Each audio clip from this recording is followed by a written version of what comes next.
Having heard about a European country that South Africans could visit visa-free for up to 1 year, Kirsten and I traveled halfway across the globe to the lesser-known country of Georgia in Eastern Europe to explore the Caucasus Mountains. This was certain to be an adventure of a lifetime. After 37 hours of air travel and airport layovers, we arrived in the historical capital of Tbilisi, a city that flaunts a cross-section of old-world splendor and modern-day society. Georgia, known to locals as Sakartvelo, will get under your skin. This is our story.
Tbilisi, the capital city of Georgia. Its cobblestone streets in the old town echo a history under Persian and former Soviet rule. Its diverse architecture showcases Orthodox-style churches and ornate modern buildings. The Kura River bisects the city and has several old and new bridges, the most famous being the Bridge of Peace pedestrian bridge opened in May 2010. As South Africans, we can stay and travel in Georgia for a full year without requiring a visa. Perched high on the surrounding slopes of the city is the 4th century fortress of Narikala and the Cardle's Deda, the statue of the Mother of Georgia. We spent the first week in Tbilisi immersing ourselves in the culture, indulging in the food and wine, and familiarizing ourselves with the currency exchange and loosely planning the rest of our 7-week stay in the country. Our aim was to live as cheaply as possible and explore and see as much as we could during our 8-day motorcycle adventure into the Caucasus Mountains. Following that, we would travel by buses and trains to explore other regions.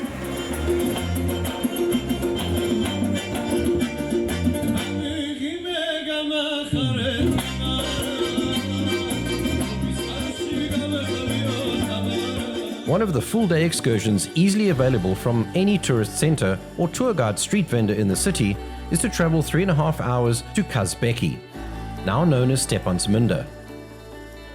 The town is in close proximity to the Russian border and is home to the iconic Gergeti Trinity Church with its 5,054-meter high backdrop of Mount Kazbek. We hired a local taxi driver to take us there at a cost of 200 Georgian lari, about 1,350 rand for 2 people. The route travels north out of the city and up around the Zhinvali Reservoir to Godari, the biggest of 6 ski resorts in the country. It continues on twisted roads passing the Russia-Georgia Friendship Monument before arriving in Stepantsminda.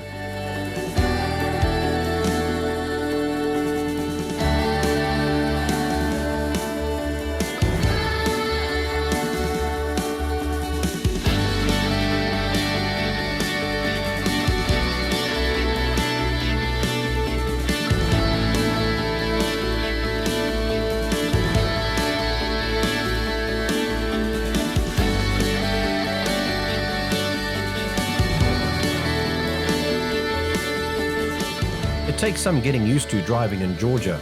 Cows, pigs and dogs seem to have right of way, with drivers themselves often ignoring speed limits and driver etiquette.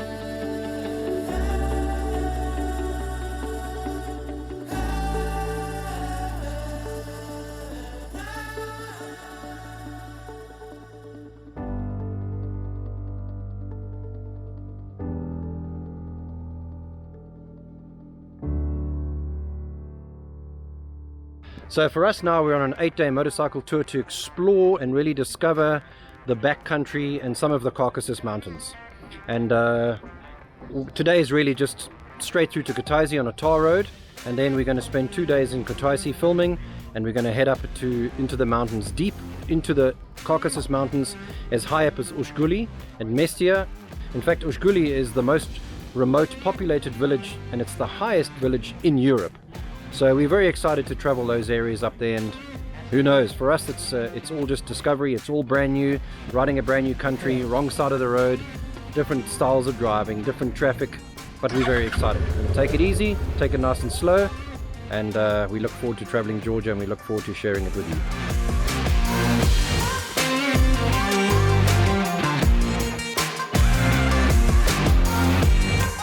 We rented a twin-cylinder Suzuki V-Strom DL650 XT from Motor Travel Tbilisi, our partners in motorcycle touring in Georgia. After loading the bike to capacity with luggage and camera gear, we set off in the hope of beating the bad weather, which unfortunately didn't happen. Weather conditions prevented us from filming our journey to Kutaisi. However, soon after arriving, we made a beeline for the celebrated indoor green bazaar, a market that sells every type of fresh Georgian produce imaginable.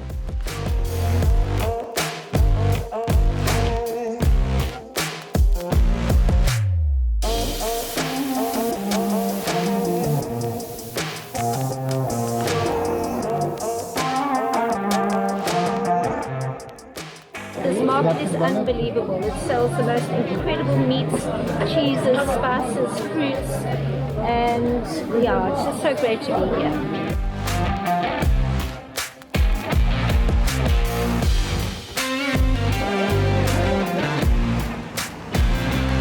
Kutaisi is the third largest city in Georgia, and it's magnificent. Like most cities in the country, the remains of Russian architecture are evident on every street corner. Before long, we were again ensconced in a cozy restaurant tucking into Georgian cuisine.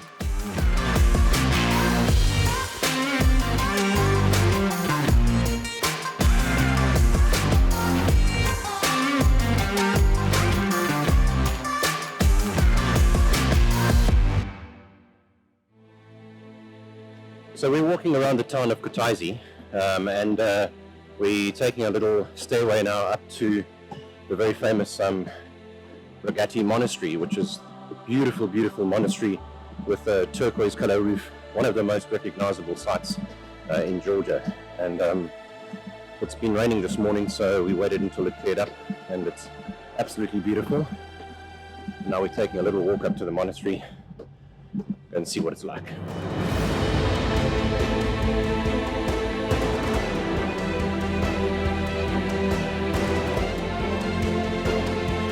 Kutaisi's iconic cathedral was built in the 11th century by King Bragat III of the Georgian Bragatoni dynasty. In 1692, it was devastated by a cannonball shot by Turkish troops who had invaded the kingdom of Emirati. The explosion left the cathedral in a state of disrepair.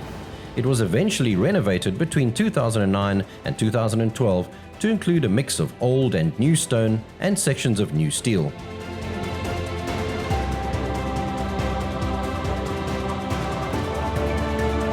Poverty and affluence stand side by side throughout the country, both in the architecture and in the community.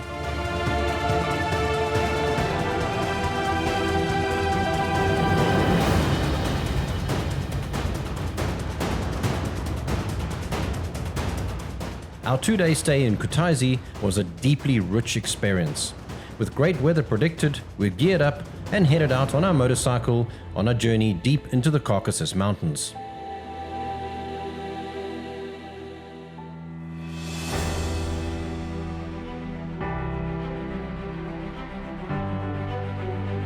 We chose a longer but more interesting route which took us through a maze of residential areas, giving us a taste of true rural Georgia. We stumbled across some interesting old Soviet buildings that were worth both exploring and filming.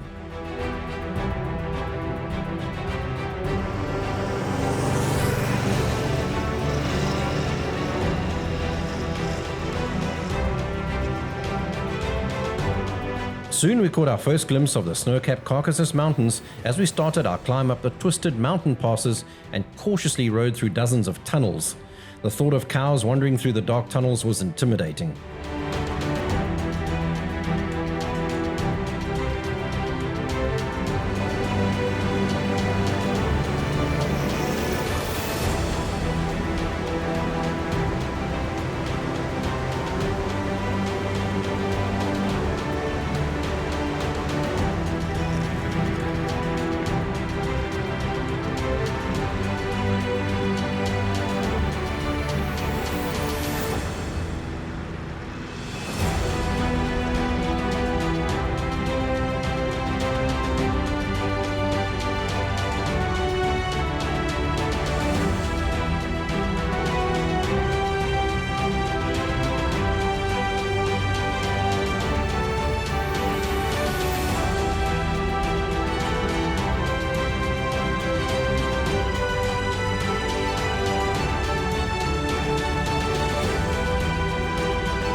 So welcome to the town of Mestia. We are in the Svaneti region right now.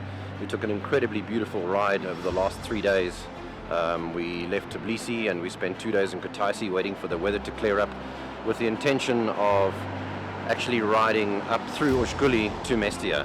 But with the heavy rains that we experienced, what the problem was is the short sections of gravel we had to do were completely washed away and the roads were completely destroyed. So it wasn't really safe to take that option. So we decided to come through to Mestia, and we're now booked into Mestia for 3 days, and it's an incredibly beautiful little ski town. Beautiful snow-capped mountains behind me. It's absolutely amazing, and what we're going to do is take a four-wheel drive shuttle, a little Mitsubishi Delica van, and they will take us up to Ushguli for a whole day. We can check the roads out, see what they like. So our plan is really just to move around Mestia and discover the town and just really enjoy what's here.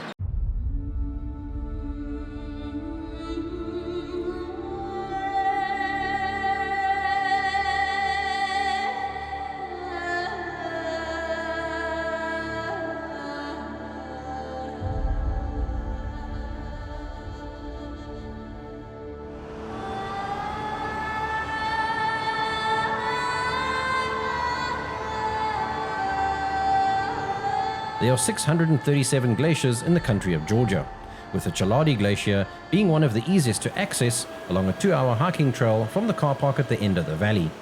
It starts on the Mestia-Chali suspension bridge, then up into the forest and continues for 2.5 kilometers to the foot of the glacier.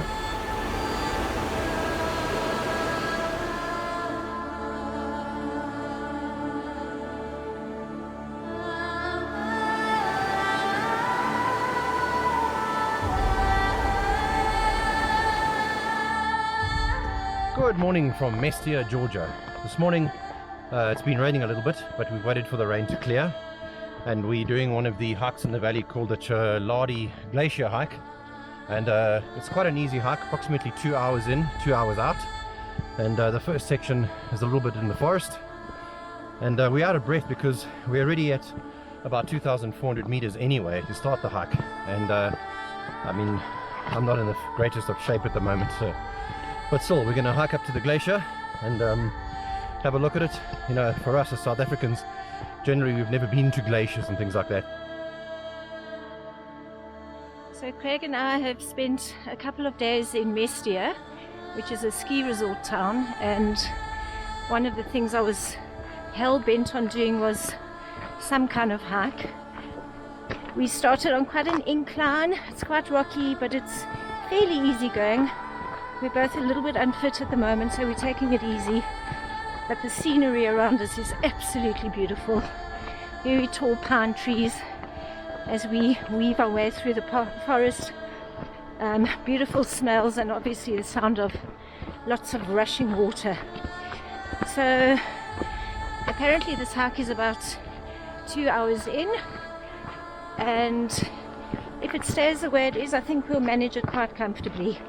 But I'm very excited, as is Craig, to get up to the top to see the glacier. I don't know if it's going to really be photographic worthy, but anyway, we're getting in a lot of exercise, which is much needed, because we are really overindulging on Georgian cuisine. We're both feeling a lot heavier than when we left home, but it's okay. It's a once in a lifetime opportunity, and we're simply not holding back.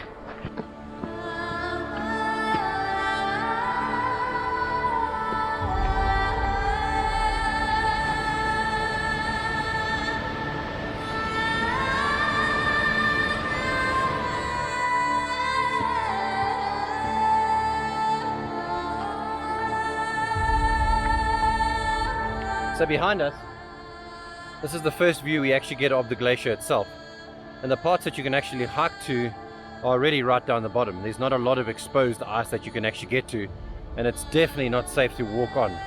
A lot of the reviews say close to the glacier you can hear rocks falling, and rocks sometimes come tumbling down out of the ice as it melts, but it's really, really spectacular.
The ski village of Mestia is both a summer and winter tourist destination. In the summer, it's a hiking and off-road adventure paradise.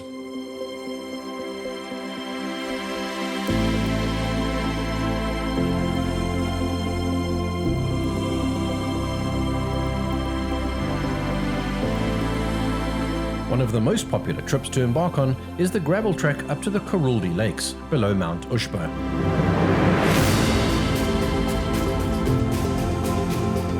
However, it's not at all easy with a passenger on a motorcycle on a wet, slippery, steep, muddy road.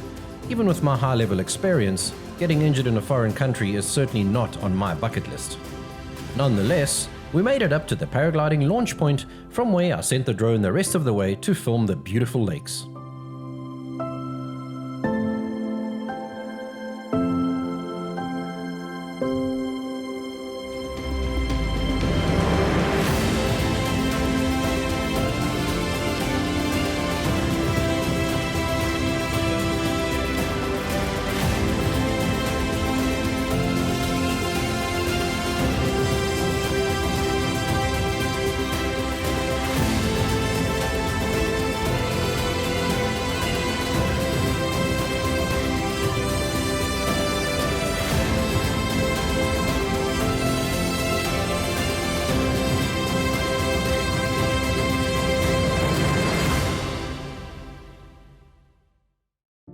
The absolute highlight of this trip was the visit to the ancient villages of Ushguli.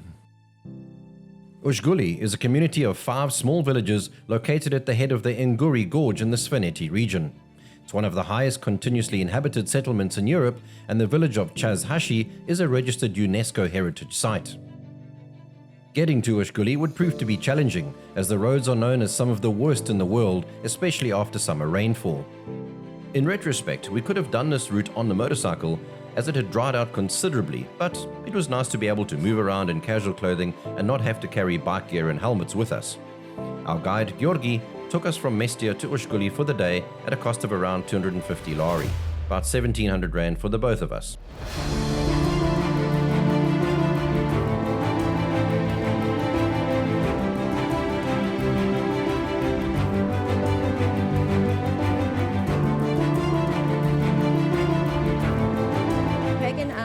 in the 8th century village of Ushguli.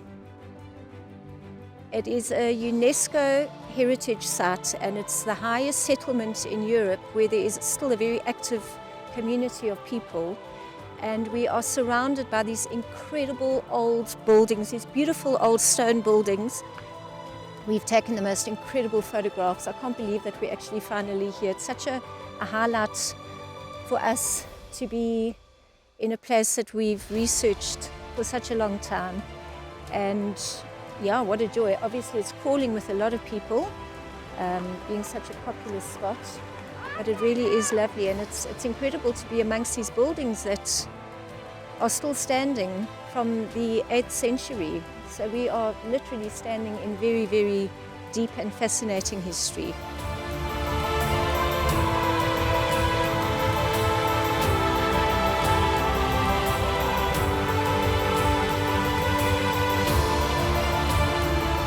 Ushguli is located at an altitude of 2,100 meters near the base of Mount Shkhara, the highest mountain in Georgia and one of the highest summits in the Caucasus Mountains. About 70 families totaling 200 people live in Ushguli. The area is snow-covered for 6 months of the year, and often the road from Mestia is impassable.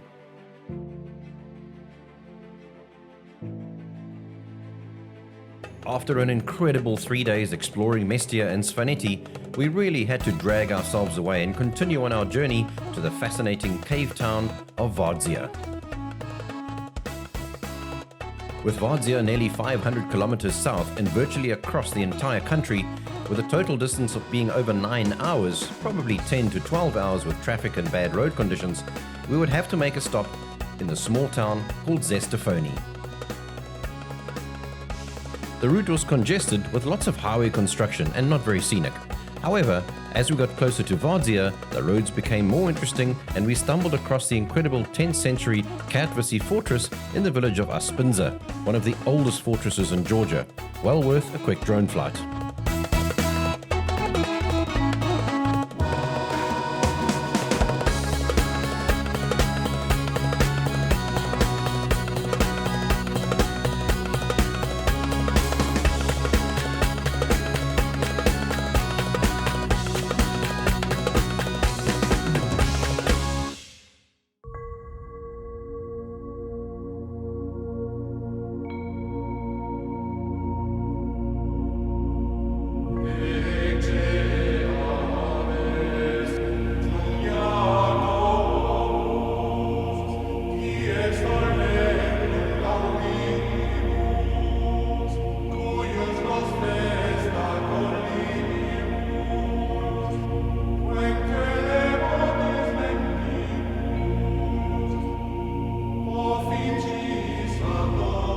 Vardzia is a cave monastery site carved into the slopes of the Gergeti mountain on the left bank of the Kura River.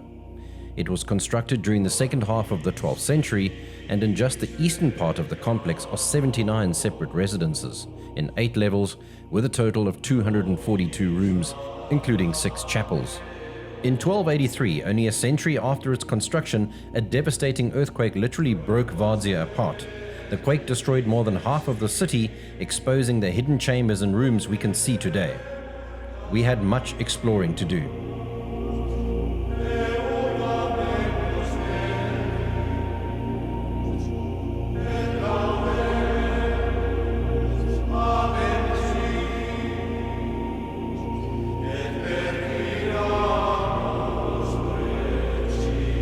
Exploring the narrow tunnels and multiple levels was exhausting, with thousands of carved steps and chambers to pass through.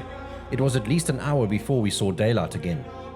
Clay wine storage pots are evident in most households. For those who know, Georgia is the cradle of wine. Underground storage pots called layovers were discovered in the Kakheti region dating back 8,000 years.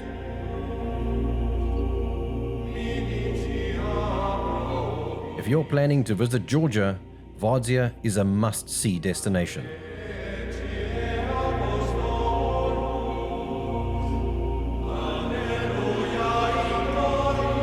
Situated a short distance from Vardzia Cave Monastery, also on the left banks of the Kura River, are the ancient ruins of the Tmogvi Fortress. I couldn't resist sending my drone to have a close-up look. The fortress was partially destroyed in the same earthquake as Vardzia in 1283, and then again in 1319. Not much of it is left standing today.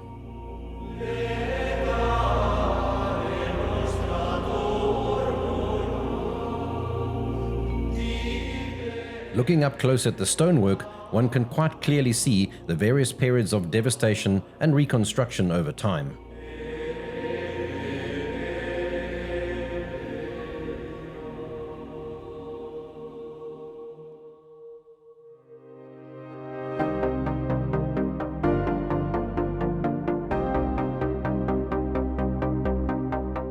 It was time for us to leave Vardzia and travel back 320 kilometers to Tbilisi to join a motorcycle tour group from Singapore with our partners Motor Travel Tbilisi. Our aim was to travel with the group for 3 days to shoot some footage of group riding for future promotional use. We made an overnight stop in Bakuriani ski resort town to break up our journey.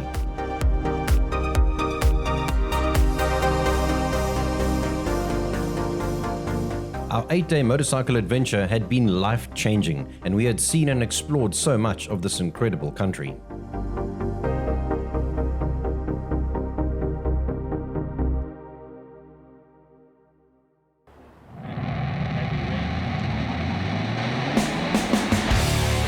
The Singapore group had arrived and were being briefed before their tour by Willem van Houten, owner of Motor Travel Tbilisi.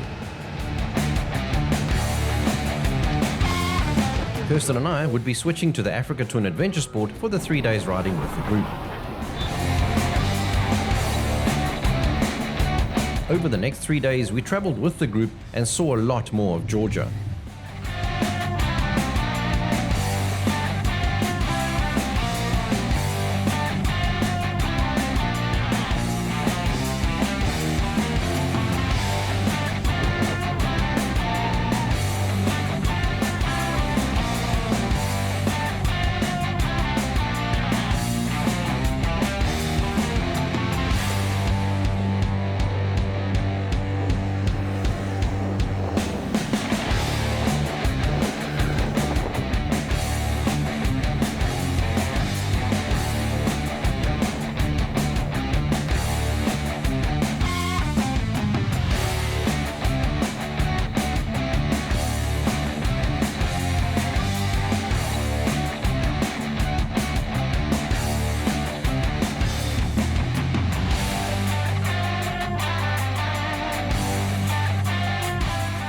One of the towns we stayed over in was the incredible Sighnaghi in the Kakheti region, known as the Cradle of Wine, a town Kirsten and I were due to visit by bus after this tour.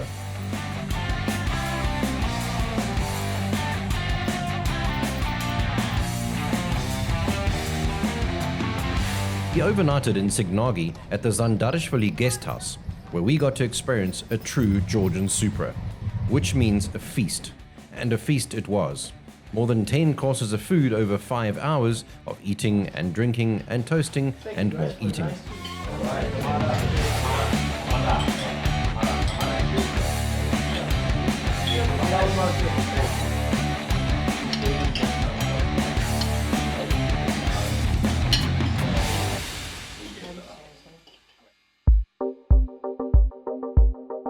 It was time for us to experience our first long-distance train trip in Georgia, from Tbilisi to the coastal city of Batumi, the second largest city in Georgia.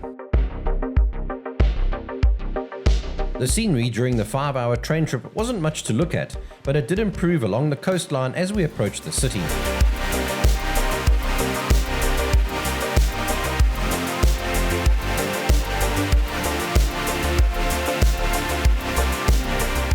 Batumi is known as the Las Vegas on the Black Sea for its dozens of casinos and gambling locations.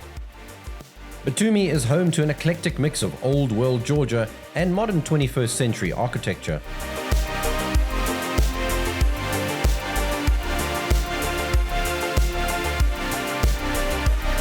Our weather prediction for the next 5 days in Batumi wasn't looking good. Batumi has a subtropical climate due to the onshore flow from the Black Sea, so it has the highest rainfall in the country and even has light snow during the winter months. We were visiting in October, which is the start of the wet season. May, June and July are the driest and warmest months and the best time to visit the city. We took advantage of the occasional sunny patches on the esplanade, cruising along the pathways on one of the many hundreds of electric scooters available for hire.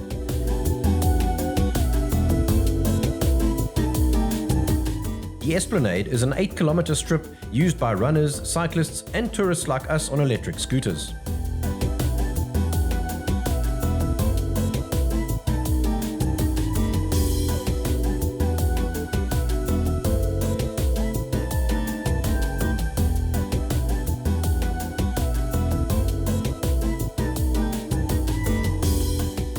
A market not to be missed when visiting Batumi is the popular fish market. A wide variety of fresh seafood is available with restaurants on site to prepare it for you. You just basically walk around, choose your fish and take it to the restaurant next door where they grill it or cook it and prepare it in any way that you specifically want it. So it's just absolutely amazing. Some of the fish are still breathing and still moving. That's how fresh they are.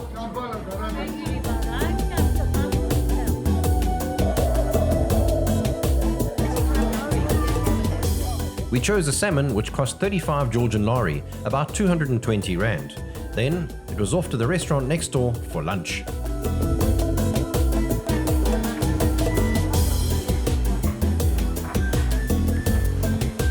So we've waited about 10 minutes and they've literally brought out our incredibly grilled fish. I mean, it's absolutely amazing and completely fresh, straight up from the ocean, straight next door into the restaurant, and now it's on our plates. It's beautiful pink salmon.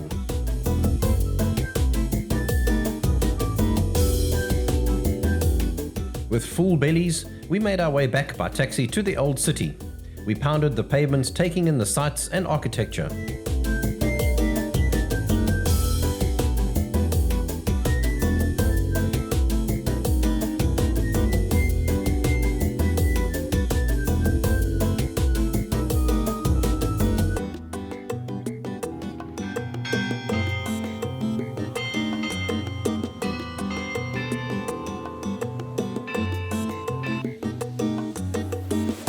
From the 16th century, Batumi fell under the rule of the Ottomans, and in 1712 it officially became part of the province of Trabzon.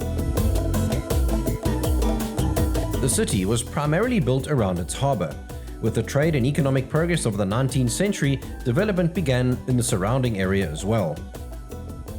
Batumi was part of the Russian Empire, and in 1878 it received the status of Porto Franco, where trade could be conducted duty-free. In 1883, the construction of the Baku-Batumi Railway, as well as an oil pipeline completed in 1907, contributed to the fast development of the city, and the port of Batumi became a port of international significance on the Black Sea.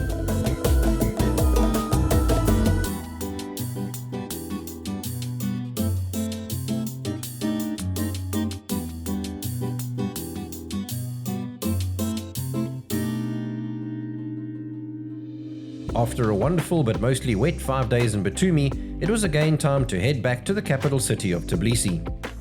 So here we are sitting in business class. We've just been upgraded to business class. It cost us an extra 100 lari, which is like 630 rand. But beautiful, massive seats, coffee machines, snacks. Lots of space. Yeah, it's fantastic. Reclining chairs. Really stunning. Yeah, and the windows are huge, so it actually doesn't make a difference whether you are on an aisle seat or a window seat. The windows are massive. It wasn't long before we were rolling into Tbilisi.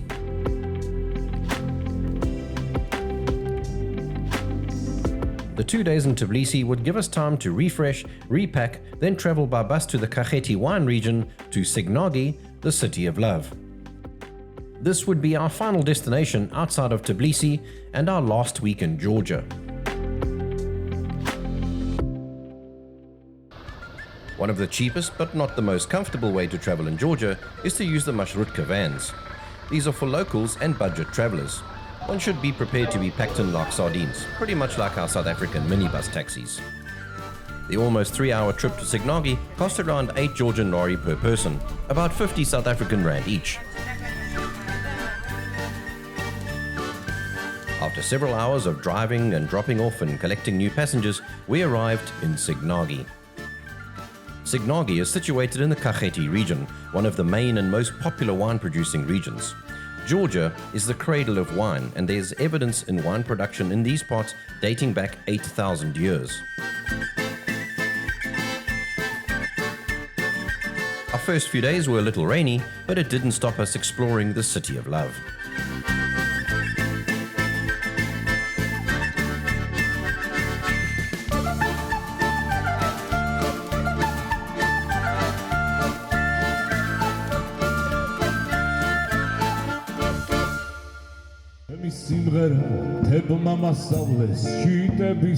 Sighnaghi has an abundance of amazing restaurants, most of them with an incredible view of the Caucasus Mountains. As always, the Georgian cuisine was fantastic, and we enjoyed the traditional dishes frequently.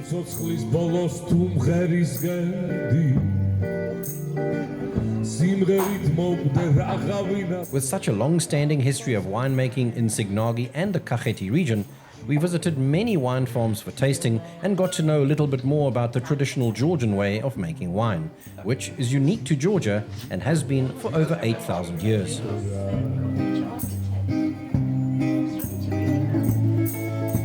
We use the remaining skins of the grape after fermentation. Fermentation process goes after we crush the grape. We just well, I have to tell you that according to the Georgian traditional method of winemaking in this part, even in white grape, we just keep the skins together with the juice for some time. It can be 1 month, 6 months, or 9 months. That's why we're getting the amber color of the wine. This is pure Georgian. So this generally in the world, it is done with the red variety of grapes. The skins together with the juice to get the color. Yes. Otherwise, nobody does it. Yeah. All European wines, white wines are white because they haven't been in contact with the skin. After the grapes are crushed, they start their wine production journey in underground 1,500-litre clay pots called quervis. With skins and all, the fermentation process can take up to 24 months.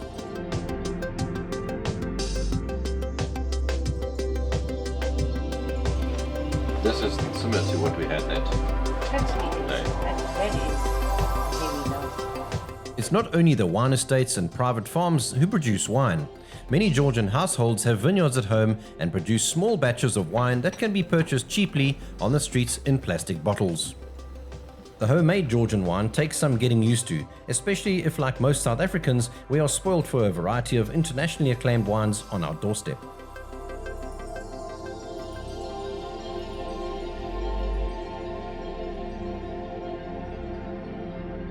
Sighnaghi was certainly one of the most beautiful cities we visited in Georgia, and a definite must-see city if traveling in the country. Next time we're in Georgia, we'll definitely go back to stay in Sighnaghi for a week or more.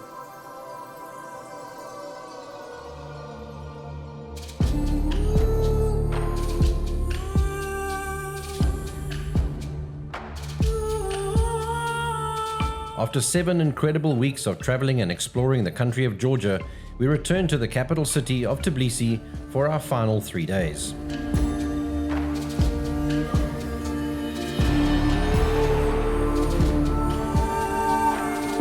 We had experienced the country in more ways than we imagined. We had eaten every kind of food, drank wines from plastic bottles and from world-class wine estates. We traveled by motorcycle, underground metro and luxury trains, and crowded marshrutka vans. From Batumi on the Black Sea in the west, to remote Ushguli in the north in the Caucasus Mountains, Sighnaghi in the east, and Vardzia in the south. We lived Georgia, and we loved Georgia. We will be back for sure.